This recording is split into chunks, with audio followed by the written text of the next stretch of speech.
Marriage season પૂરજોશમાં ચાલુ છે, બહારનું ખાવાનું પૂરજોશમાં ચાલુ છે. આના કારણે ઘણા બધા લોકોને એક વસ્તુ થશે, એ છે constipation. December every year is observed as constipation awareness month. So કોન્સ્ટિપેશનને પ્રિવેન્ટ કરવા માટે, કોન્સ્ટિપેશનને ટેકલ કરવા માટે મારી 3 ટીપ છે.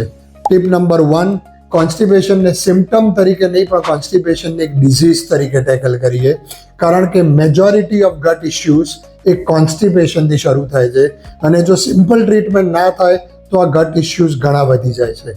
ટીપ નંબર 2, જેમ થાઇરોઇડને આપણે એક એન્ડોક્રાઇન ડિઝીઝ તરીકે ઓળખીએ છીએ, જેમ ડાયાબિટીસને આપણે એક મેટાબોલિક ડિસઓર્ડર તરીકે ઓળખીએ છીએ, એમ constipation is motility disorder.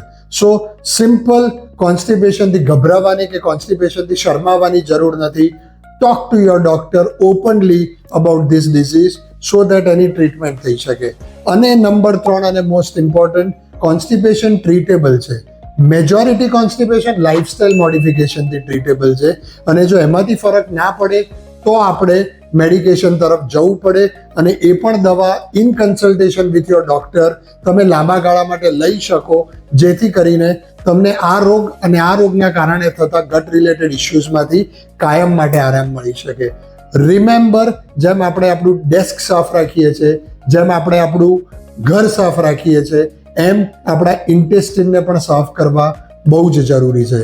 As far as motility is concern, I am a very strong advocate કે જેમ ફિઝિકલ મોટિલિટી ઇઝ ઇમ્પોર્ટન્ટ, એમ intestinal motility is also equally important. Take care guys. Jai Hind.